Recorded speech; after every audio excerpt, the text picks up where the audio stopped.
بسم اللہ الرحمن الرحیم السلام علیکم۔ تمام نیو ویڈیو اپڈیٹس کے لیے میرے چینل لائبریری وائس کو سبسکرائب کر کے بیل نوٹیفیکیشن کو آن کر دیں تاکہ میرے آنے والی تمام ویڈیوز کی اپڈیٹس آپ تک بر وقت پہنچ سکیں۔ اور ویڈیو شروع کرنے سے پہلے اس ویڈیو کو لائک کرنا، کمنٹ کرنا اور شیئر کرنا مت بھولیے گا۔ تو ویورز، آئیے چلتے ہیں ناول دھند کی نیکسٹ ایپیسوڈ کی طرف۔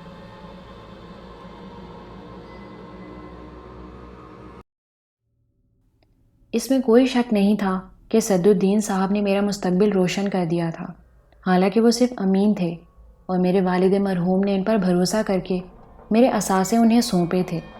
لیکن اگر وہ چاہتے تو میرے سوتیلے بھائیوں سے گٹھ جوڑ کر کے بہت کچھ کما سکتے تھے۔ انہوں نے ایسا نہیں کیا تھا، یہ مجھ پر احسان تھا، ورنہ پتہ نہیں ایک نادار انسان کے ساتھ دنیا کا رویہ کیا ہوتا۔ لیکن اصولی طور پر یہ کوئی احسان نہیں تھا۔ وہ والد کے دوست صحیح، لیکن بہرحال ان کے ہر کام کا معاوضہ انہیں ملتا تھا، اور میں نے بھی اس میں کوئی کوتاہی نہیں کی تھی۔ یوں لگتا تھا جیسے وہ مجھے کوئی خاص بات باور کرانا چاہتے تھے۔ بہرحال چالاک آدمی تھے، انہیں یہ احساس ہو گیا تھا کہ مجھے ان کی بات اچھی نہیں لگی۔ مسکرانے لگے، پھر بولے، مجھے اندازہ ہو رہا ہے کہ میرے یہ الفاظ تمہیں برے لگے ہیں۔ کیا ایسا ہے؟ انکار نہیں کروں گا چچا جان، کیونکہ یہ جھوٹ ہوگا۔ تب پھر ایک بات پر یقین کر لو، میں نے جو کچھ کہا ہے ایک وکیل کی حیثیت سے کہا ہے۔ چودھری صاحب اس دنیا میں ہوتے تو تمہیں یہ اونچ نیچ سمجھاتے۔ انہیں آخر تک یہ احساس رہا کہ وہ اپنی سطح سے نیچے آئے تھے، اور یہ تجربہ ان کے لیے بہتر نہ رہا، یعنی میری والدہ کے سلسلے میں 100%۔ نہیں صدرالدین صاحب، اگر وہ زندہ ہوتے اور یہ الفاظ کہتے تب بھی میں ان سے اتفاق نہ کرتا۔ سٹیٹس صرف دولت کے توازن سے متعین نہیں ہوتے، شرافت اور انسانیت کا معیار بھی بہت کچھ ہوتا ہے، اور میں بڑے فخر سے کہہ سکتا ہوں کہ میرے نانا، نانی اور میرا ننہال خاندان شرافت کے معیار پر پورا اترتا ہے۔ مجھے ان پر مکمل اعتماد ہے۔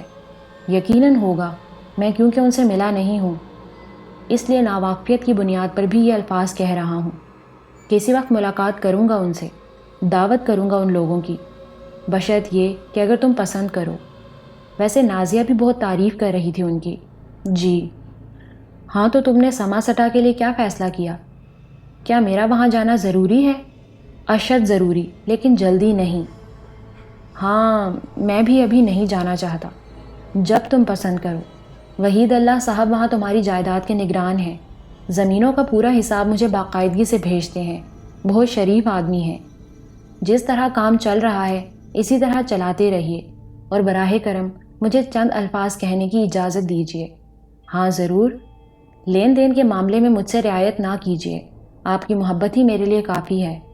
میں گھوڑا ہوں جو گھاس سے یاری نہیں کر سکتا، صدرالدین صاحب نے ہنس کر کہا۔ اب مجھے ایک ڈرائیور درکار ہے، اس کا انتظام کب تک کریں گے؟ عارضی طور پر تمہیں ڈرائیور ابھی دیے دیتا ہوں، بلکہ اگر وہ تمہارے کام آ جائے تو اچھا ہے۔ میرے پاس 2 ڈرائیور ہیں، جبکہ میرے لیے ایک ہی کافی ہے۔ رحیم نوجوان اور مستعد ڈرائیور تھا، میں نے خوشی سے اسے قبول کر لیا۔ پھر کافی وقت صدرالدین صاحب کے ساتھ گزار کر میں نے واپسی کا فیصلہ کیا اور رحیم سے ٹیکسی منگوا لی۔ کچھ دیر کے بعد میں کوٹھی پر اتر گیا۔ ظہیر خان نے سلام کیا تھا۔ کیسے ہو ظہیر خان؟ میں نے پوچھا۔ ایک دم فرسٹ کلاس صاحب، ظہیر خان نے جواب دیا، اور میں آگے بڑھ گیا۔ رحیم میرے ساتھ تھا۔ کار گیراج میں کھڑی ہوئی تھی۔ میں نے رحیم سے کہا، رحیم تم باہر رکو، میں تمہیں ابھی تھوڑی دیر کے بعد کار کی چابی بھیجوں گا۔ دیکھ لینا کاغذات رجسٹریشن کے لیے دیے ہوئے ہیں، رجسٹریشن آفس سے تمہیں ہی لانے ہوں گے۔ میں لے آؤں گا صاحب، آپ بالکل بے فکر رہیں، میں سارے کام کر لوں گا۔ ٹھیک ہے، آرام کرو۔ اور پھر میں آہستہ آہستہ کوٹھی میں داخل ہوا۔ لڑکیاں کلانچے بھرتی پھر رہی تھیں اور باقی لوگ کسی اور کمرے میں تھے۔ عائشہ اور نائلہ نے مجھے دیکھا اور بڑی تیزی سے دوڑتی ہوئی میری طرف آئیں، پھر ٹھٹک گئیں۔ وہ بہت خوش نظر آ رہی تھیں۔ میں نے محبت بھرے انداز میں ان سے کہا، بھائی کیا چھلانگیں لگائی جا رہی ہیں؟ نہیں، بس ایسے ہی صفائی ستھرائی کر رہے تھے، سب ہو گیا، ایک ایک چیز ٹھیک ہو گئی۔ ویسے یہاں تو سارا سامان بھی موجود ہے۔ وہ تو ضروری تھا، اور وہ سامان جو ہمارا ہے پتہ نہیں، پر میرے خیال میں تو یہ سب سامان ہی تمہارا ہے۔ وہ دونوں شرمائے ہوئے انداز میں ہنسنے لگیں۔ میں نے کہا، کیوں؟ کوئی غلط بات کہہ دی ہے میں نے؟ دونوں نے کوئی جواب نہیں دیا۔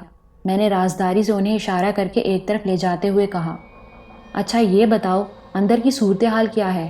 کچھ نہیں، سب ٹھیک ہے۔ نانا جان ناراض تو نہیں ہو رہے تھے؟ بس تھوڑی دیر ناراض رہے تھے، مگر آپ پر نہیں۔ پھر؟ نصرت بھائی پر۔ سارا نزلہ انہی پر گر رہا تھا اور وہ بیٹھے بیٹھے مسکرا رہے تھے۔ نانا جان انہیں اس لیے ڈانٹ رہے تھے کہ انہوں نے پہلے اس بارے میں کچھ کیوں نہیں بتایا۔ اب کہاں ہے نصرت؟ اپنے کمرے میں ہیں۔ چلو مجھے ان کے کمرے میں لے چلو۔ آئیے۔ وہ دونوں لڑکیاں اپنی عمر کے لحاظ سے شریر تھیں، لیکن ان کی خوشیاں یقینی طور پر میرے لیے بے حد قیمتی تھیں، کیونکہ میں ان کی آنکھوں میں مسرتوں کے ان گنت چراغ روشن دیکھ رہا تھا۔ یہ ان کے لیے یقینی طور پر بہت ہی بڑا سرپرائز تھا۔ وہ سوچ رہی ہوں گی کہ اب اس قیمتی کوٹھی میں وہ تنہا رہیں گی۔ بہت اچھا لگ رہا ہوگا انہیں، چھوٹے سے خاندان کو جو صحیح معنوں میں میری ماں کا خاندان تھا۔ یہ خوشیاں دے کر میری بھی خوشیاں بے پایاں تھیں۔ بہرحال نصرت کے کمرے میں داخل ہو گیا۔ نصرت کسی خیال میں ڈوبا ہوا تھا۔ مجھے دیکھ کر چونک پڑا، پھر بولا، ان لوگوں سے مل لیے؟ نہیں یار، بڑا ڈر لگ رہا ہے۔ سب سمجھ گئے تھے کہ آپ ڈر کے مارے ہی بھاگ گئے ہیں۔ بھائی میں سوچ رہا تھا کہ سارے معاملات طے ہو جائیں، اس کے بعد گھر میں گھسوں۔ آئیے پھر ذرا دادا ابو سے ملاقات کر لیجئے۔ نصرت نے ہنس کر کہا، یار کیوں ڈرا رہے ہو؟ میری واقعی جان نکل رہی ہے۔ میں نے کہا، آئیے آئیے، کئی بار پوچھ چکے ہیں آپ کو کہ واپس آئے یا نہیں۔ آؤ عائشہ، اور تم بھی آؤ نائلہ، ذرا میری مدد کرو، میں نے کہا۔ عائشہ اور نائلہ نصرت کے ساتھ چل پڑی۔ پھر ہم ایک کمرے میں پہنچے۔ یہاں باقی حضرات موجود تھے۔ دادا جان نے مجھے دیکھا، ماموں فراست حسین نے بھی دیکھا، اور پھر ایک عجیب سی کیفیت ان لوگوں کے چہروں پر پھیل گئی۔ الیاس حسین کہنے لگے، بیٹے فرشتہ بننے کی کوشش نہیں کر رہا، یہ تو ایک ایسا خواب ہے جو میں نے کبھی دیکھا ہی نہیں، کیونکہ جانتا تھا کہ ایسے خوابوں کی کوئی تعبیر نہیں ہوتی۔ تمہیں خود اندازہ ہے کہ کس طرح زندگی گزاری، لیکن بس ایک احساس ہے جو دل کو کچوکے دیتا ہے۔ میرے چہرے پر ایک دم سنجیدگی طاری ہو گئی۔ اس مسئلے سے بہر طور نمٹنا تھا۔ میں نے کہا، وہ کون سا احساس ہے نانا جان؟ بیٹے ساجدہ میرے کلیجے کا ٹکڑا تھی۔ جو کچھ اس نے کیا وہ میں نے تسلیم نہیں کیا، ہمیشہ تڑپتا رہا اس کے لیے، اور یقین ہے کہ وہ بھی میرے لیے تڑپتی رہی ہوگی۔ اب میں نہیں کہہ سکتا کہ انتہا پسندی مجھ سے ہوئی تھی یا اس سے۔ زندہ ہوتی تو لاکھوں گلے شکوے کر لیے جاتے۔ اب یہ احساس ہو رہا ہے کہ وہ جرم جو ساجدہ کی زندگی میں نہیں کیا تھا میں نے، اب کر لیا ہے۔ اگر یہ سب کچھ قبول کرنا ہوتا تو ساجدہ کی زندگی میں ہی قبول کر لیتا۔ کیا یہ بہتر نہ ہوتا؟ اب تو یوں لگتا ہے کہ جیسے ساجدہ کی قیمت مجھے وصول ہو رہی ہے۔ نانا جان، پہلے بھی آپ سے بہت سے موضوعات پر بات کر چکا ہوں، ذرا سی تفصیل بتا دوں آپ کو، اور اس اعتماد کے ساتھ کہ نہ میں جھوٹ بول رہا ہوں اور نہ آپ میرے الفاظ کو جھوٹ سمجھیں گے۔ لندن میں تھا، ایک مخصوص رقم ملتی تھی اخراجات کے لیے۔ صحیح معنوں میں یہ اندازہ نہیں تھا کہ چودھری رحمان علی اس قدر دولت مند ہوں گے۔ کم از کم مجھے انہوں نے ایک سطح پر رکھا۔ اب سوچتا ہوں تو اندازہ ہوتا ہے کہ ایسا انہوں نے کیوں کیا۔ اصل میں مجھے لندن میں دولت کی فراغت دے کر وہ برائیوں کی طرف مائل نہیں کرنا چاہتے تھے۔ ایک مخصوص خرچ، اتنا کہ بس زندگی گزاری جا سکے۔ خرچ مخصوص ہونے کی وجہ سے میں نہ تو زیادہ دوست بنا سکا اور نہ ہی لندن کے عشرت قدوں میں داخل ہو سکا۔ پیسے ہی نہیں ہوتے تھے اتنے۔ میرا اپنا ایک مزاج بن چکا تھا۔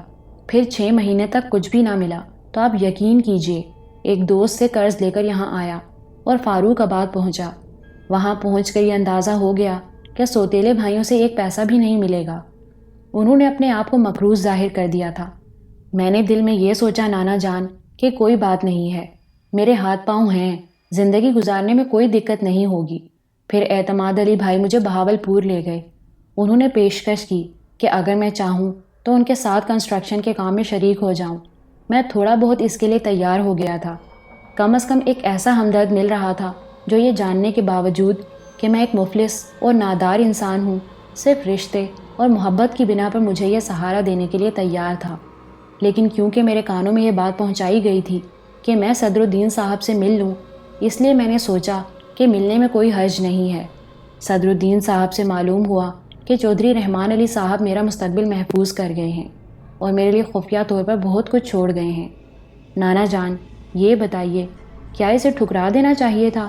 وہ میری ماں کے شوہر تھے، یہ سب کچھ میرا تھا، میں نے لے لیا۔ اور اس کے بعد نانا جان، مجھے اپنی ماں کے خون کی تلاش ہوئی، میں نے آپ لوگوں کو پا لیا۔ اب یہ نہ میری ماں کا ہے اور نہ میرے باپ کا، یہ میری ملکیت ہے، یہ میرا حق ہے۔ اور اگر میں اس حق میں سے اپنی محبتوں کو کچھ دے دوں یا انہیں اپنے ساتھ شریک کر لوں تو اس میں کیا حرج ہے؟ آپ اگر اسے جرم سمجھتے ہیں تو مجھے بتائیے، میرے پاس اس کا حل ہے۔ اور میں آپ کو بتا دوں، یہ سب کچھ ظاہر ہے میں صدر الدین صاحب کو نہیں دے سکتا، اپنے سوتیلے بھائیوں کی نظر بھی نہیں کر سکتا، لیکن ان سب سے کنارہ کشی کر کے میں ایک ٹرسٹ بنا سکتا ہوں اور اس تمام جائیداد کو اپنے والد کے نام سے بنائے ہوئے ٹرسٹ کے لیے وقف کر سکتا ہوں، کسی جگہ ملازمت کر کے اپنے لیے روزی کما سکتا ہوں۔ کیا اس کے بعد بھی آپ میری محنت میں شیئر کرنا پسند نہیں کریں گے؟ نانا جان، یہ کوئی جذباتی بات نہیں ہے، یہ ایک اہم اور ٹھوس فیصلے کا وقت ہے اور آپ کے الفاظ مجھے صحیح راستہ دکھائیں گے۔ میرے سامنے ایک پرسکون مستقبل ہے، لیکن اس سے بھی زیادہ سکون مجھے آپ کی آغوش میں ملے گا، جس کے لیے میں اپنی زندگی کے اس پہلے حصے کو اپنے آپ سے دور کرنے کے لیے تیار ہوں۔ بات آخری اور فیصلہ کن ہوگی نانا جان، اور میں آپ سے کہہ چکا ہوں کہ میں ان لوگوں میں سے نہیں ہوں جو کچھ کہہ کر بعد میں یہ سوچتے ہیں کہ ان سے غلطی ہوئی۔ مجھے فیصلہ چاہیے، مجھے فیصلہ چاہیے آپ کا۔ میں ہر قیمت پر آپ کے ساتھ رہنا چاہتا ہوں، چاہے اس خوشنما کوٹھی میں یا کراچی کی کسی بھی گندی سی بستی کے کسی چھوٹے سے مکان میں۔ اگر اس کے باوجود آپ مجھے قبول نہ کریں اور ساجدہ کی اولاد سمجھ کر مسترد کر دیں تو میں سمجھوں گا کہ یہی میری تقدیر تھی۔ نہیں بیٹے، جو بات دل میں تھی میں نے تم سے کہہ دی، پہلی اور آخری بار، اور خدا نہ خواستہ تم یہ سب کچھ کیوں چھوڑو۔ میں تسلیم کرتا ہوں اس بات کو کہ یہ تمہارا حق ہے، میرے لیے اپنا حق چھوڑ دو گے تم؟ ہاں نانا جان، اس لیے کہ میں چاہتا ہوں آپ لوگوں کو، بہت خوش ہوں آپ کے درمیان آ کر۔ ٹھیک ہے بیٹے، اب کچھ نہیں کہوں گا، وعدہ۔ نہیں نانا جان، بالکل نہیں، کچھ نہ کہنا ایک الگ بات ہے اور کسی چیز کو خوش دلی سے قبول کر لینا ایک الگ بات۔ تو سنو میاں، میں بھی نہ کوئی چھچورا آدمی ہوں نہ بے غیرت، یہ سب کچھ نہیں، میں تمہیں قبول کرتا ہوں اپنے خون، اپنے لخت جگر کے طور پر۔ باقی جو کچھ ہے وہ سب تمہاری وساطت سے ہے، سمجھ رہے ہو نا تم؟ سمجھ رہا ہوں نانا جان، یہ بھی میرے لیے بہت زیادہ ہے، اتنا زیادہ کہ شاید اس کے بعد مجھے مزید کی طلب نہیں۔ لیکن یہ موضوع اب ختم ہو گیا ہے، ہمیشہ کے لیے۔ بھائی بہت ڈانٹتا ہے تو مجھے، اتنا مجھے کسی نے نہیں ڈانٹا۔ ڈانٹ نہیں رہا نانا جان، آپ سے لاڈ کر رہا ہوں، اٹلا رہا ہوں آپ سے، یہ سب کچھ تو مل گیا ہے مجھے، اور کیا چاہیے؟ یوں یہ جذباتی فضا ختم ہو گئی اور اس کے بعد خوشیوں کا طوفان۔ ممانی جان نے اپنے اور فراست ماموں کے لیے کمرہ منتخب کر لیا تھا۔ برابر کے کمرے میں عائشہ اور نائلہ کو جگہ دے دی گئی، پھر اس کے بعد نصرت حسین کا کمرہ تھا۔ نانا جان اور نانی جان کا کمرہ سامنے والا تھا اور اس کے برابر میرا بیڈ روم تھا۔ ان لوگوں نے میری غیر موجودگی میں ہی سارے انتخابات کر لیے تھے اور میں اس بات پر خوش تھا۔ کچن سنبھالا جا چکا تھا، عائشہ اور نائلہ بھاگ بھاگ کر سارے کام کر رہی تھیں۔ حالانکہ گھر میں سب کچھ صفائی ستھرائی ہو چکی تھی، لیکن پھر بھی انہوں نے اپنے ہاتھ دکھائے تھے۔ ڈنر پر ہم نے اس مکان کے سلسلے میں مزید گفتگو کی۔ ایک ڈرائیور تھا، ایک چوکی دار تھا، اور اب یہ طے کرنا تھا کہ مزید کتنے ملازموں کی یہاں ضرورت ہوگی۔ ایسی تیسی ملازموں کی، ہم سب جو ہیں، ہم کیا یہاں صرف بیٹھ کر منہ دیکھیں گے؟ الیاس حسین صاحب نے کہا۔ جی نہیں نانا جان، یہ سب مالکان میں سے ہیں اور مالکان صرف حکم چلاتے ہیں۔ یہاں سب سے بڑا رتبہ آپ کا ہے، آپ کے بعد ماموں جان کا۔ مردوں کی بات کر رہا ہوں، اور اس کے بعد میرا نمبر آتا ہے۔ نصرت میاں میرے پرسنل سیکرٹری ہوں گے، سمجھ رہے ہیں نا آپ؟ یعنی ہم ان پر حکومت چلائیں گے۔ کیوں جناب، آپ کو منظور ہے؟ دل و جان سے، نصرت نے کہا۔ خواتین میں بھی وہی ترتیب رہے گی، یعنی نانی جان، ممانی جان، اور پھر یہ دونوں جانے جانا۔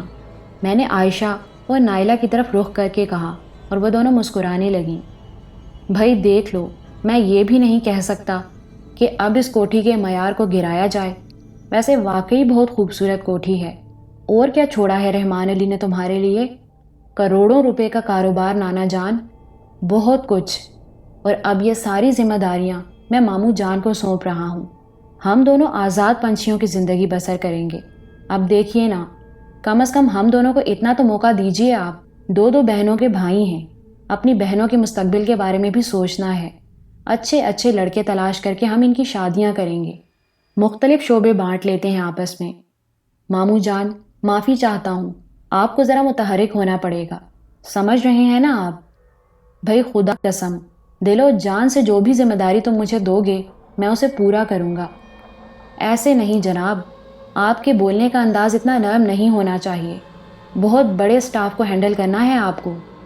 غرض رات کو 12 بجے تک یہ ہنگامہ آرائیاں ہونے لگی تھیں۔ نائلہ اور عائشہ نے اپنے کمرے میں جاتے ہوئے کہا، اکیلے تو ہم لوگوں کو بہت ڈر لگے گا، کسی نہ کسی کو تو ہمارے ساتھ ہونا چاہیے۔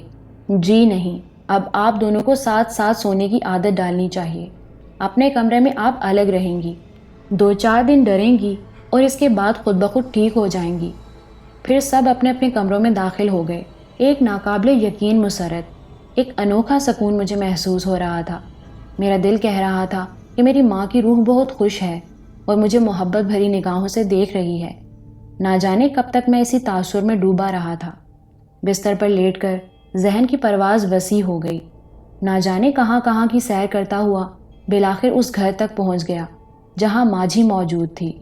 ماجھی، ایک پراسرار وجود، لیکن ایسا جس نے میرے دل پر اپنے نشانات ڈال دیے تھے، اور انہیں صرف نشانات کہنا غیر مناسب بات تھی۔ یہ صرف نشانات نہیں تھے بلکہ ان کی گہرائیاں بہت زیادہ تھیں۔ ماجھی کس حال میں ہوگی؟ گھڑی نے 1 بجایا تو میں نے تمام خیالات جھٹک کر سونے کی کوششیں شروع کر دیں، لیکن کبھی کبھی نیند بری طرح باغی ہو جاتی ہے۔ بہت دیر تک بستر پر کروٹیں بدلتا رہا لیکن نیند نہیں آ رہی تھی۔ ایک طرف خوشی کا یہ انداز جو ان لوگوں کو بے پایہ مسرتیں دے کر مجھے حاصل ہوا تھا، تو دوسری جانب خیالات کا موجزن سمندر جو کبھی فاروق آباد کی یاد دلاتا تھا، اور میں سوچنے لگتا تھا کہ اگر ان لوگوں کو صورتحال معلوم ہو جائے تو ان پر کیا بیتے گی۔ پھر بہاول پور کے بارے میں سوچتا، اعتماد علی بھائی کا خیال آتا، اور پھر ماجھی دوبارہ ذہن میں آ گھستی۔ اس کی ایک ایک ادا، ایک ایک بات، کیا عجیب شخصیت کی مالک ہے۔ لیکن اب اس کے بارے میں مجھے کیا کرنا چاہیے؟ اس میں کوئی شک نہیں کہ اتنا زیادہ مل گیا تھا کہ اسے سنبھالنا مشکل نظر آ رہا تھا۔ ویسے تو یہ سارا کاروبار چل ہی رہا تھا۔ صدر الدین صاحب بہت کچھ سنبھالے ہوئے تھے۔ انہوں نے جن ملازموں کو ملازم رکھا تھا، یا بقول ان کے جو میرے والد کے زمانے سے کام کرتے چلے آ رہے تھے، وہ یقینی طور پر اب بھی باقی کام سنبھال سکتے ہیں۔ میرے لیے بس اس قدر ضروری ہوگا کہ میں ان کا اعتماد حاصل کرنے کے لیے ان کے ساتھ بھی کچھ کروں۔ پھر صدر الدین صاحب بھی یاد آئے، نازیہ اور ہنا۔ صدر الدین صاحب ویسے تو ٹھیک ٹھاک انسان تھے، لیکن انہوں نے جو الفاظ میرے نانا وغیرہ کے بارے میں کہے تھے وہ مجھے اب بھی ناپسند تھے۔ انہیں اپنے خیالات بدلنا ہوں گے۔ باقی جہاں تک رہا معاملہ ان سے تعلقات کا، تو اب یہ ان پر منحصر ہے۔ اگر تمام لوگوں کو عزت کے ساتھ ایڈجسٹ کرتے ہیں تو ٹھیک ہے، میں بھی ان کا احترام کرتا رہوں گا، ورنہ پھر صرف کاروباری بات ہوگی۔ حالانکہ ان کے ابتدائی رویے نے مجھے ان کا خاصا احسان مند کر دیا تھا۔ بہت غور کرنا پڑے گا۔ اعتراف میں پھیلے ہوئے تمام معاملات کو سلجھانے کے لیے بہت ذہانت سے ہر قدم اٹھانا ہوگا۔ پھر آہستہ آہستہ نیند کی دیوی مہربان ہونے لگی۔ پلکیں جڑی ہی تھیں کہ دروازے پر ہلکی سی دستک ہوئی۔ یہ ذہن کا وہم نہیں تھا، کیونکہ آنکھیں کھولنے کے بعد بھی دستک دوبارہ سنائی دی تھی۔ دل میں یہی خیال آیا کہ ممکن ہے کسی کو کوئی ضرورت پیش آ گئی ہو، یا کوئی ایسی بات جو سمجھ میں نہ آ رہی ہو۔ کوئی احساس کیے بغیر اٹھا، نیند آنکھوں میں بھرے دروازہ کھولا، لیکن پھر چونک پڑا۔ آنکھیں بھینچ کر ذہن کو زور سے جھٹکا دیا۔ سامنے کوئی بھی نہیں تھا۔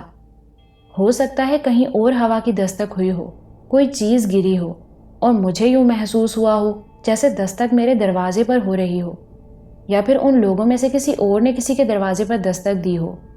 باہر قدم نکال کر دور دور تک دیکھا، لیکن ماحول پرسکون تھا۔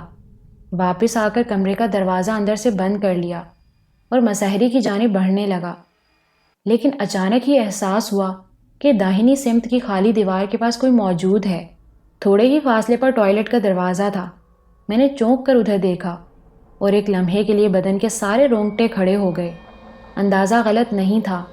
وہ دونوں ٹوائلٹ کے دروازے سے کچھ فاصلے پر دیوار سے لگے ہوئے کھڑے تھے، چہروں پر وہی بھیانک تاثر، آنکھوں میں وہی خون کی سرخی، بھوکی نگاہوں سے مجھے دیکھ رہے تھے۔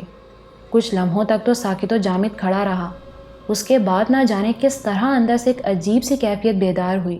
ان لوگوں نے مجھے بلا وجہ خوفزدہ کر رکھا تھا۔ آخر وہ کیا چاہتے ہیں؟ کیوں میرے پیچھے لگے لگے پھر رہے ہیں؟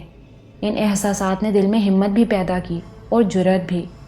میں نے خشک نگاہوں سے انہیں دیکھ کر کہا، تم یہاں کیسے آ گئے؟ کیا چاہتے ہو؟ چندریا کہاں ہے رے؟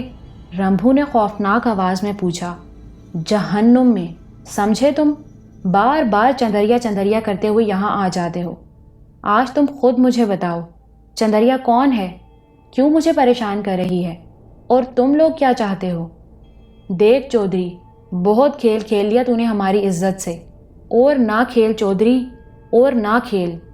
ابھی تک ہم نے تیرے پریوار کو کوئی نقصان نہیں پہنچایا، کچھ بھی نہیں کیا ہے ہم نے، اپنی عزت چھپائے چھپائے پھر رہے ہیں، پر تو نہیں مان رہا چودھری۔ بہت کھیل ہو گیا، اب ہمیں آزاد کر دے، ہماری عزت کو ملیا میٹ کرنا چھوڑ دے چودھری، اب نہ کھیل، ورنہ اس کا نتیجہ اچھا نہ ہوگا۔ جو بکواس تم کر رہے ہو نا، وہ میری سمجھ میں بالکل نہیں آ رہی، سمجھے؟ نہ میں تمہیں جانتا ہوں، نہ چندریا کو جانتا ہوں۔ اگر تم چندریا کے بارے میں کچھ نہیں جانتے تو سنو، وہ مجھے فاروق آباد کے راستے میں ملی تھی، خود ہی مجھے فضول باتیں کر کے رجھانے لگی، مگر میں نے کبھی اس کی جانب میلی نظروں سے نہیں دیکھا۔ ارے تیرا ستیہ ناس، میلی نظر سے نہیں دیکھا تو نے، اور ساری اوڑھنی میلی کر ڈالی اس کی پاپی تو نے۔ جو کچھ تو نے کیا ہے، بھگوان تجھ سے اس کا بدلہ ضرور لے گا۔ پھر اب ایسا نہ کر پاپی، ایسا نہ کر۔ اگر تمہاری کوئی بات میری سمجھ میں آ جاتی تو میں تمہیں ضرور ایسا جواب دیتا جس سے تمہیں اطمینان ہو جاتا۔ چندریا یہاں نہیں آئی، پہلے بھی میرے چوکیدار نے مجھے بتایا کہ تم یہاں آئے تھے اور چندریا چندریا چیختے پھر رہے تھے، اور اس وقت تم میرے کمرے میں گھس آئے ہو۔ میں تو تمہاری عزت سے نہیں کھیل رہا، لیکن تم مجھے پریشان ضرور کر رہے ہو۔ میں تمہیں سمجھا رہا ہوں، باز آ جاؤ، ورنہ اس کے بعد میں پولیس کو تمہارے بارے میں اطلاع دوں گا اور تمہارا سارا حلیہ اور تفصیل بتا کر ان سے کہوں گا کہ تمہیں گرفتار کرے۔ تم مجھے دھمکیاں دیتے ہو۔ چندریا سے مجھے کوئی دلچسپی نہیں ہے۔ ہائے رے ہائے، آج تجھے اس سے دلچسپی نہیں ہے، لیکن کیا کہیں ہم اپنی زبان سے؟ اس بار ترکھان نے کہا تھا، تم جس قدر فضول باتیں کر سکتے ہو کر لو، میں تمہیں ساری حقیقت بتا چکا ہوں، اور اب چندریا کو تلاش کرنے یہاں کبھی نہ آنا۔ اگر وہ یہاں اس جگہ میرے پاس آئی بھی تو میں اسے دھکے دے کر یہاں سے نکال دوں گا۔ یہ تو ہمیں بھی آتا ہے یہ تو چودھری، پر بہت بری کر رہا ہے تو ہمارے ساتھ۔ دیکھ، مان لے ہماری بات، نہیں تو بھگوان کی سوگند، پھر جیون بھر افسوس کرتا رہے گا اور کچھ نہیں ملے گا تجھے۔ اور تم بھی سن لو، اب میں تم سے بالکل نہیں ڈرتا۔ تم مجھے دھمکیاں دے رہے ہو، آئندہ میں تمہارے لیے بندوبست کروں گا، تمہیں اس کوٹھی میں داخل ہونے کے جرم میں گرفتار بھی کیا جا سکتا ہے۔ گرفتار؟ رمبھو استہزائیہ انداز میں بولا، پھر اس نے ترکھان سے کہا، چلو چاچا، گھی سیدھی انگلیوں سے نہیں نکلے گا، یہ ایسے نہیں مانے گا۔ وہ دونوں باہر نکل گئے۔ میں نے ان کا پیچھا کرنے کی کوشش نہیں کی تھی۔ ایک دم مجھے احساس ہوا تھا کہ وہ غیر مرئی ہستیاں ہیں۔ میں نے ان سے جو گفتگو کی ہے وہ مضحکہ خیز تھی۔ نہ تو میں انہیں گرفتار کرا سکتا ہوں، نہ کوئی جسمانی نقصان پہنچا سکتا ہوں۔ میری ساری دھمکیاں بیکار تھیں۔ دوسرے دن میں نے خود کو کافی مزمل محسوس کیا، جبکہ باقی تمام افراد خوش تھے۔ مجھے ان کی خوشی سے دلی مسرت تھی۔ عائشہ اور نائلہ میرے لیے بہنوں کی مانند تھیں اور ان کی خوشی سے دل خوش ہوتا تھا۔ نصرت کو میں نے رفتہ رفتہ سب کچھ بتا دیا تھا۔ بہرحال اپنے مستقبل کا یہ ایک پہلو مکمل طور سے درست کرنے کے بعد ہی مجھے دوسرے اقدامات کرنے تھے۔ چنانچہ اب میں نے پوری سنجیدگی سے اس پر توجہ دی، صدر الدین صاحب سے مسلسل رابطہ رکھا، اور ان کے رویے سے مجھے یقین ہو گیا کہ نانا جان کے خاندان کو اس قدر اہمیت دینا انہیں ناپسند ہے۔ یہاں میرے دل میں ان کے لیے اختلاف پیدا ہو گیا۔ اس میں شک نہیں تھا کہ انہوں نے دیانتداری سے مجھے میرے اثاثوں سے روشناس کرایا تھا، لیکن یہ ان کا فرض تھا، وہ اس کا معاوضہ لیتے رہے تھے اور نہ ان چیزوں پر قبضہ کر سکتے تھے۔ بلکہ جب بھی مجھے یہ حقیقت معلوم ہوتی میں انہیں تباہ کر سکتا تھا۔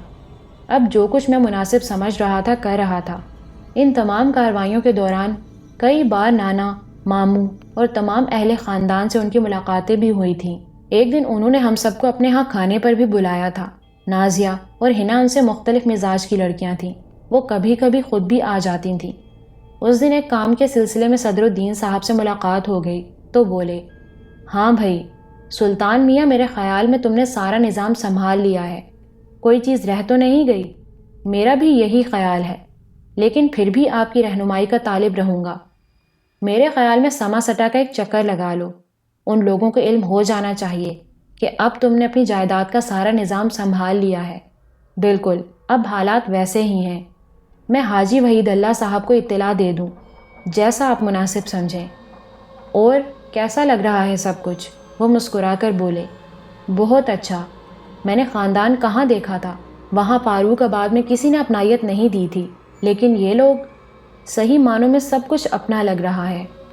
میں نے ان دونوں بچیوں کو بھی دیکھا ہے، بہت پیاری بچیاں ہیں، اور پھر تمہاری اپنی ہیں۔ کون؟ تمہاری ماموں زاد بہن۔ او ہاں، معصوم لڑکیاں۔ میرے خیال میں تو انہی میں سے کسی ایک سے شادی کر لو، ہر طرح سے جانی پہچانی ہے۔ کیسی باتیں کر رہے ہیں چچا جان؟ کیوں؟ میں انہیں سگی بہنوں کی مانند چاہتا ہوں۔ خواب میں بھی کبھی میں نے ان کے بارے میں یہ تصور نہیں کیا، بلکہ یہ ذکر نکل آیا ہے تو آپ سے ایک درخواست اور کرنا چاہتا ہوں۔ ہاں ہاں، کیا؟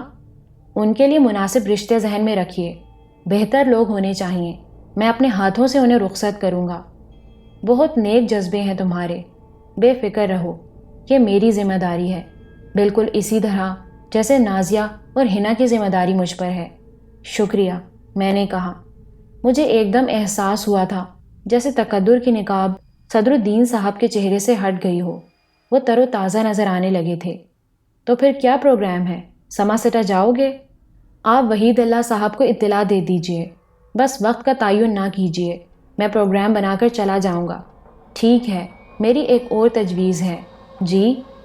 امیر الدین کو تو فرصت نہیں ہوتی، تم نے دیکھا وہ اپنے کاروبار میں الجھا رہتا ہے، لیکن اگر تم تنہائی محسوس کرو تو نازیہ اور ہنا کو اپنے ساتھ لے جاؤ۔ کہاں؟ میں نے حیرت سے پوچھا۔ سما سٹا۔ ارے نہیں، وہ کہاں جائیں گی؟ کیوں؟ نہیں، میرے خیال میں مناسب نہیں ہوگا، یہ تم پر منحصر ہے۔ جہاں تک میرا خیال ہے تو پہلی بات تو یہ ہے کہ میں تم پر مکمل اعتماد کرتا ہوں۔ چوہدری رحمان سے جو دوستی تھی اسے تم نہیں سمجھ سکو گے۔ پھر یہ کہ میں صاف ستھری ذہنیت کا آدمی ہوں، اپنی بچیوں کی پاکیزگی پر بھی مجھے اعتماد ہے۔ تمہاری دو سراہٹ ہو جائے گی، پکنک کا سا لطف آئے گا، وہ بھی خوشی سے تیار ہو جائیں گی، تم پر بڑا مان کرتی ہیں اور اعتماد بھی۔ وہ تو سب ٹھیک ہے، لیکن پھر بھی یہ مناسب نہ ہوگا۔ اس کی وجہ یہ ہے کہ میں بھی ابھی یہاں کے ماحول میں اجنبی ہوں، ان کی ذمہ داری کیسے قبول کر سکتا ہوں؟ اس کے علاوہ ایک اور الجھن بھی ہے۔ کیا؟ وہ بولے، بس رہنے ہی دیجئے، میں اپنا مذاق نہیں اڑوانا چاہتا۔ میں تمہیں مجبور نہیں کروں گا، لیکن کیا کوئی ایسی الجھن بھی ہو سکتی ہے جسے حل کرنے میں تمہاری مدد نہیں کر سکتا؟ ہاں، یہ ایسی ہی الجھن ہے۔ مجھے حیرت ہوئی، لیکن میں تم سے یہی کہوں گا کہ مناسب سمجھو تو مجھے بتا دینا، ہر الجھن کا حل ہوتا ہے۔ میں سوچ میں ڈوب گیا۔ کچھ دیر کے بعد میں نے کہا، کیا آپ معکوف الفطرت واقعات پر یقین رکھتے ہیں؟ کس طرح کے واقعات؟ روحیں، بھوت پریت؟ صدر الدین صاحب سوچ میں ڈوب گئے، پھر بولے، ارواح کی حقیقت سے تو میں انکار نہیں کرتا، حیرت ناک واقعات کے بارے میں سنا ہے، لیکن اللہ کا شکر ہے خود کبھی ان واقعات سے واسطہ نہیں پڑا۔ مجھے پڑ رہا ہے، میں نے کہا۔ پڑ رہا ہے؟ کیا مطلب؟ یعنی اب بھی؟ میرا مطلب ہے آج کل۔ جی ہاں۔ بھائی مجھے ضرور بتاؤ، میرے لیے ایک دلچسپ موضوع ہے۔ یقین کر لیں گے؟ تم کہہ رہے ہو تو ضرور کروں گا۔ جب میں کراچی سے فاروق آباد جانے کے لیے ساہیوال اترا تھا تو راستے میں میں نے چندریا کے بارے میں پوری تفصیل صدر الدین صاحب کو بتائی، بہاول پور کے واقعات بھی بتائے، اعتماد علی بھائی پر جو گزری تھی اس کی تفصیل، اور پھر کراچی کے واقعات۔ بس ماجھی کے تذکرے کو گول کر گیا تھا، نہ جانے کیوں اس کے بارے میں بتانے کو دل نہیں چاہا۔ صدر الدین صاحب انگشتے بدندا رہ گئے تھے۔ پھر انہوں نے شدید حیرت کے عالم میں کہا، کمال ہے، واقعی ناقابل یقین کہانی ہے، لیکن… جی لیکن کیا؟ بھئی یقین کرو، ان معاملات میں قطعی کورا ہوں، کچھ نہیں جانتا اس بارے میں۔ میں آپ سے بھی زیادہ کورا ہوں۔ وہاں لندن میں تو کوئی ان چیزوں کو سمجھتا بھی نہ ہوگا۔ خیر یہ بات نہیں، وہ لوگ ہم سے زیادہ توہم پرست ہیں۔ وہاں ڈریکولا اور ایکسورسسٹ ہیں، لیکن اس دور میں یہ سب کچھ بہت حیرت انگیز ہے۔ اب آپ بتائیے اس کے لیے کیا کروں؟ واقعی تم نے مجھے لاجواب کر دیا ہے، لیکن دیکھنا پڑے گا، اس شعبے کو بھی دیکھنا پڑے گا۔ کمال ہے، تم اتنا بڑا راز سینے میں چھپائے بیٹھے تھے، کیا کہتا کسی سے؟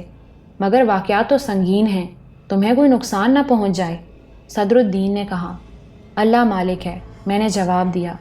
بہرحال اس کے بعد صدر الدین صاحب نے نازیہ اور حنا کو ساتھ لے جانے کے لیے نہیں کہا تھا۔ ادھر نازیہ اور حنا مسلسل آتی رہتی تھیں۔ میں نے نانا جان سے کہا، نانا جان، سماسٹا میں ہماری زمین اور ایک قدیم حویلی ہے۔ وکیل صاحب کا کہنا ہے کہ ایک بار وہاں چکر لگا لوں تاکہ میرے مزاروں کو معلوم ہو جائے کہ میں آ گیا ہوں۔ ٹھیک ہے، جیسا تم مناسب سمجھو، نصرت کو ساتھ لے جاؤں گا۔ یقیناً بیٹا، زمین و جائیدادوں کے چکر بڑے خراب ہوتے ہیں، ذرا احتیاط رکھنا، نانی جان نے کہا۔ جی۔ نصرت تو خوشی سے اچھل پڑا تھا۔ اس نے پرمسرت لہجے میں کہا، خدا کی قسم سلطان بھائی، کبھی کبھی تو مجھے یہ سب کچھ خواب جیسا لگتا ہے، یا پھر کوئی فلمی کہانی جس میں کسی مفلس کو اچانک خزانہ مل جاتا ہے۔ میں نے صرف خواب دیکھے تھے، لیکن یہ سوچ کر کہ خواب کے بعد آنکھ کھل جاتی ہے۔ صدر الدین صاحب سے کہہ دیا ہے کہ ہم روانگی کے لیے تیار ہیں۔ ٹرین سے جاؤ گے؟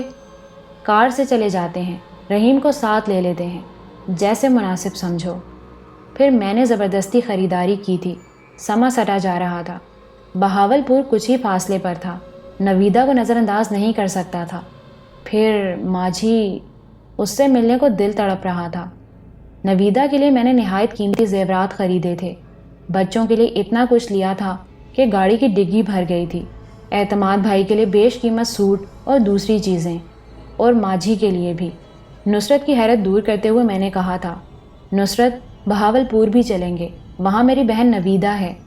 ضرور چلیں گے، مجھے یہ تاریخی شہر اور اس کے نواحات دیکھنے کا بہت شوق ہے۔ نواحات؟ میں نے گھبرا کر کہا، کیوں؟ نہیں، ایسے ہی پوچھ لیا تھا۔ میں نے اسے کچھ بتانا مناسب نہیں سمجھا تھا۔ رحیم نوجوان آدمی تھا، اور پھر میں نے اس سے دوستانہ رویہ اختیار کیا تھا، اس لیے وہ ہمارے ساتھ بہت خوش تھا۔ بہرحال اس طرح ہم چل پڑے، پھر ہائی وے کا راستہ اختیار کیا، حیدرآباد سے گزرے اور پھر آگے بڑھ گئے، سندھ کے روایتی قصبات اور شہر۔ ٹرین میں یہ سب کچھ نہیں دیکھ پایا تھا، جلدی بھی نہیں تھی۔ راستے میں خوب لطف اندوز ہوتے جا رہے تھے۔ مورو کے ایک ہوٹل پر رکے، چائے بنوا کر پی اور پھر چل پڑے۔ نصرت اب کھلتا جا رہا تھا۔ اس نے کہا، آپ کی عمر کیا ہے سلطان بھائی؟ پتہ نہیں۔ کیوں؟ بس یہ اندازہ لگانا چاہتا تھا کہ آپ کا احترام کرنا پڑے گا یا بے تکلفی بھی ہو سکتی ہے۔ بے تکلفی میں کوئی حرج نہیں ہے، چاہے وہ بدتمیزی کی حد میں داخل ہو جائے۔ یہ تمہاری مرضی ہے۔ کچھ کہوں، برا تو نہیں مانیں گے؟ نہیں مانوں گا۔ عشق ہوا ہے آپ کو کبھی؟ اس نے کہا، اور میں چونک پڑا۔ پہلے یہ بتاؤ، یہ سوال تم نے کیوں کیا؟ اس لیے کہ اپنے عشق کی داستان سناؤ، نصرت نے کہا اور ہنس پڑا۔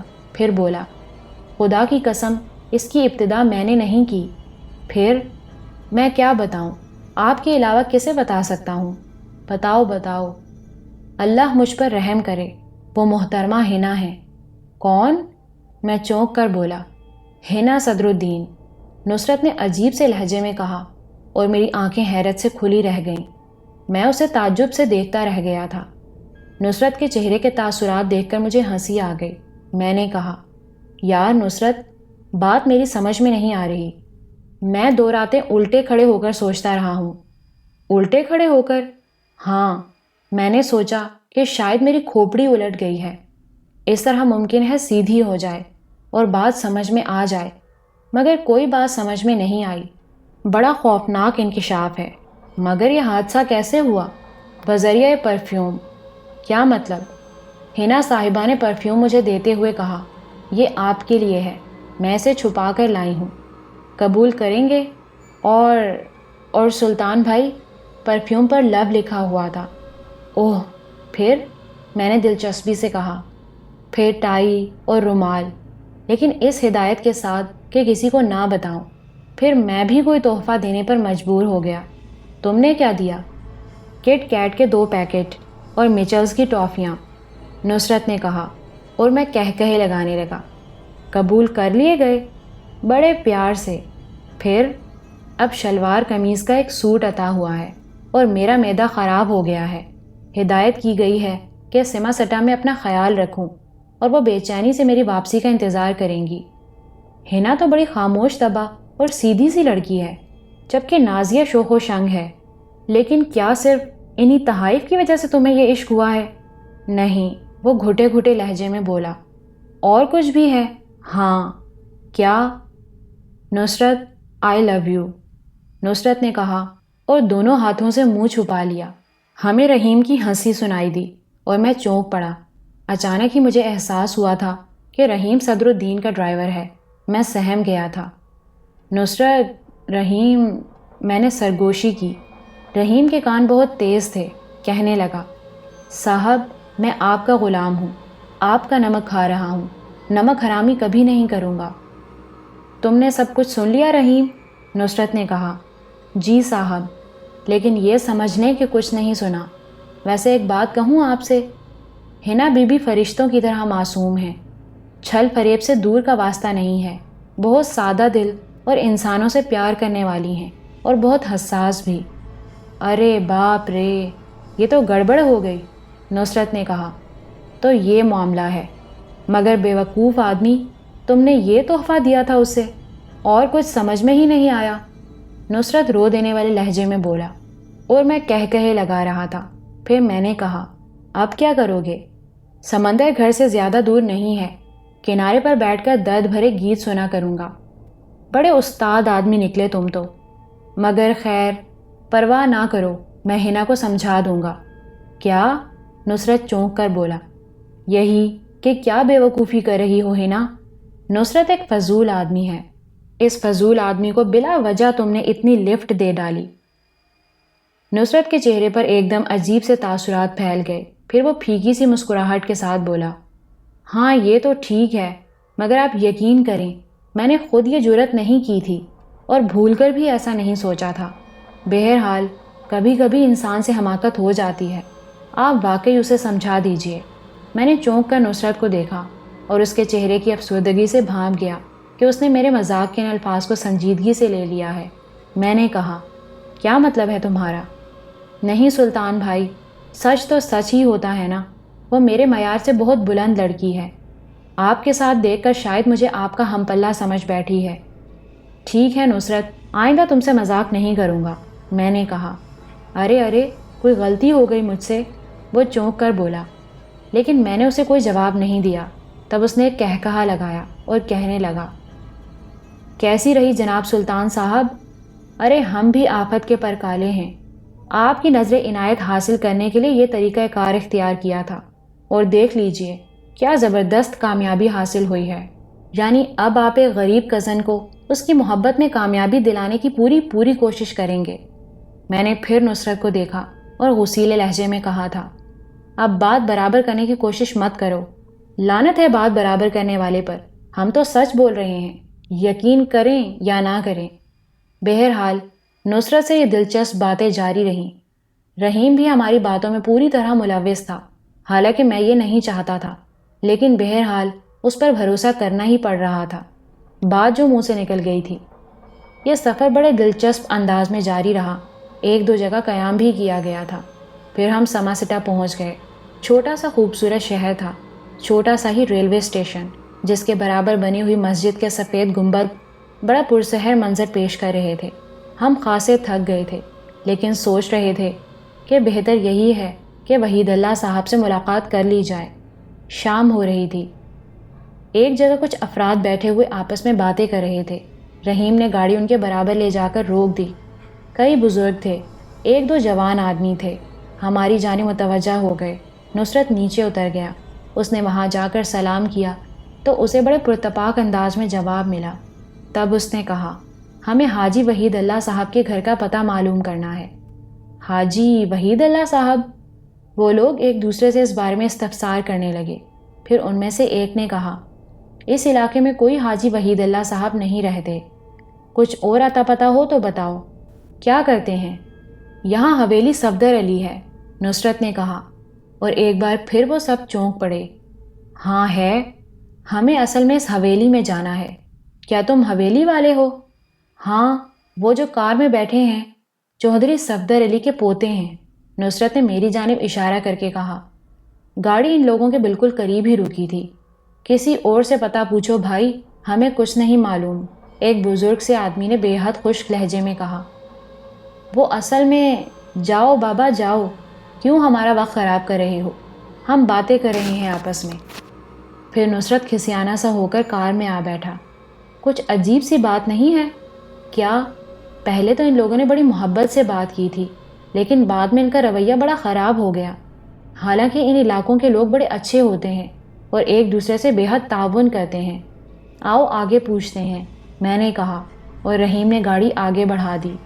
اور مزید تھوڑا سا فاصلہ طے کرنے کے بعد ہم ایک جگہ رکے۔ ایک دکاندار تھا جو لوگوں کو سودا دے رہا تھا۔ اس بار میں نیچے اترا تھا اور دکاندار کے پاس پہنچ گیا تھا۔ برابر کھڑے ہوئے ایک آدمی نے مجھے دیکھتے ہوئے کہا، ارے آپ۔ میں چونک کر اسے دیکھنے لگا تو وہ بولا، کیا آپ حویلی والے ہیں؟ ہاں، حویلی صفدر علی، میں نے جواب دیا، اور وہ شخص مجھے دیکھتا رہا۔ پھر وہ دکاندار سے بولا، شہباز بھائی مجھے چینی دے دیں، کتنی دیر سے کھڑا ہوا ہوں۔ ہاں دے رہا ہوں۔ کیا بات ہے بھائی صاحب، آپ کیسے کھڑے ہوئے ہیں یہاں؟ وہ اصل میں مجھے نہیں بابا، ہمیں نہیں معلوم، آگے جائیے، دکاندار نے بھی عجیب سے لہجے میں کہا، اور میری آنکھیں حیرت سے کھلی کی کھلی رہ گئیں۔ یہ کیا قصہ ہے؟ بہرحال 3-4 جگہ پتہ معلوم کیا۔ لوگوں کا رویہ اس طرح خشک ہو جاتا تھا کہ بات سمجھ میں نہیں آ رہی تھی۔ نصرت نے کہا، یار کچھ یوں لگ رہا ہے سلطان بھائی، جیسے حویلی صفدر علی کا نام ان لوگوں کا دماغ خراب کر دیتا ہے۔ اب تذکرہ مت کرنا، ذرا لمبے نکل چلو، میں نے کہا، اور اس بار ہم نے خاصا فاصلہ طے کر لیا تھا۔ پھر ایک جگہ رک کر میں نے پھر ایک دکاندار سے حاجی وحید اللہ کا پتہ پوچھا۔ حاجی وحید اللہ یہاں کئی ہیں، جن حاجی وحید اللہ صاحب کے بارے میں آپ پوچھ رہے ہیں وہ کرتے کیا ہیں؟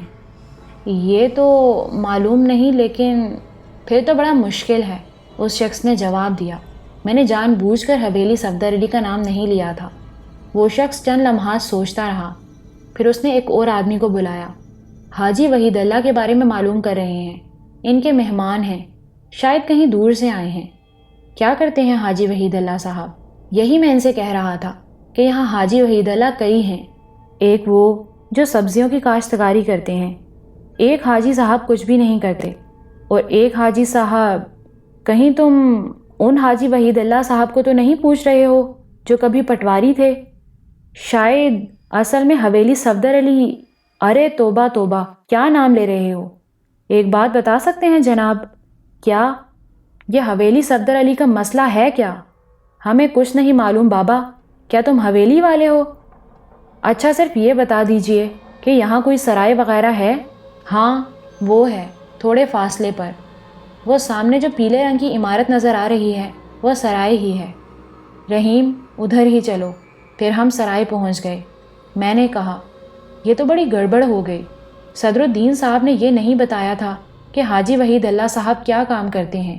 ویسے یہ تو علم ہو گیا کہ وہ سابق پٹواری تھے، کیونکہ حویلی کے معاملات ایسے ہی کوئی شخصیت دیکھ سکتی تھی۔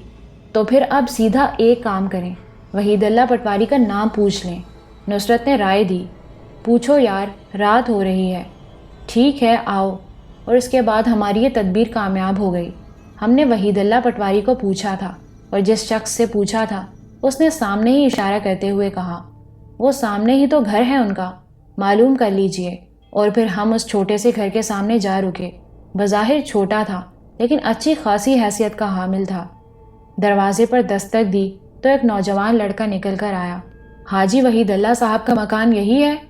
ہاں جی، ہم کراچی سے آئے ہیں اور ہمیں صدر الدین صاحب نے بھیجا ہے۔ جی اچھا، ٹھیک ہے، میں اندر جا کر بتاتا ہوں۔ تھوڑی دیر کے بعد وہ شخص اپنے ساتھ ایک اور نوجوان آدمی کو نکال لایا اور اس نے ہمیں دیکھتے ہوئے کہا، ابا جی تو ملتان گئے ہوئے ہیں، کل صبح تک واپس آئیں گے، مگر وکیل صاحب کی خبر ابا جی کو مل گئی تھی اور انہوں نے یہ کہا تھا کہ آپ لوگ کسی بھی دن آ جائیں گے۔ ہاں ہاں بالکل ٹھیک، مگر صاحب اب کیا کریں، یہاں تو آپ کو ٹھہرانے کی کوئی جگہ نہیں ہے، ابا جی خود ہی آپ کے لیے کوئی بندوبست کریں گے، مگر وہ صبح کو آئیں گے۔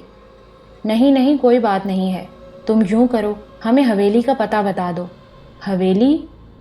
ٹھیک ہے، جیسے آپ چاہیں۔ کتنی دور ہے یہاں سے؟ وہ تھوڑے فاصلے پر ایک سرائے ہے، سرائے سے تھوڑی دور ہے حویلی۔ وہ سرائے جو پیلے رنگ کی عمارت میں ہے؟ ہاں جی وہی ہے۔ تو پھر آؤ، مگر تم رہنے دو، سرائے سے حویلی کا پتہ معلوم ہو سکتا ہے۔ وہاں سے تو حویلی نظر آتی ہے جی۔ ابا سے کیا کہہ دیں؟ بس یہ کہہ دینا کہ صدر الدین صاحب نے جن لوگوں کو بھیجا ہے وہ آ گئے ہیں۔ آپ کہاں ملیں گے جی؟ حویلی میں۔ حویلی میں؟ ہاں بھائی، کیوں کیا بات ہے؟ نہیں جی کچھ نہیں، بس ایسے ہی، آپ کہو تو میں چلوں؟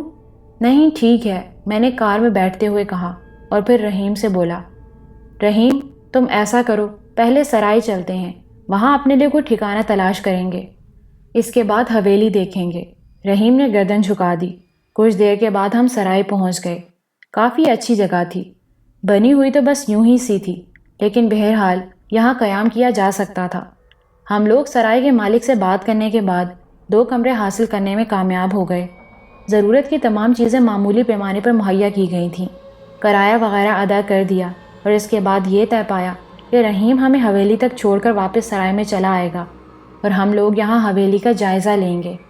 تھکن بے شک ہو رہی تھی، لیکن دل میں کچھ ایسی عجیب سی کیفیت پیدا ہو گئی تھی کہ حویلی کو دیکھ لینے کو دل چاہ رہا تھا۔ چنانچہ پروگرام کے مطابق ہم لوگ چائے وغیرہ پی کر اور ہلکا سا کھانا کھا کر باہر نکلے۔ یہ اندازہ ہو گیا تھا کہ حویلی سے سرائے تک پیدل بھی آیا جا سکتا ہے۔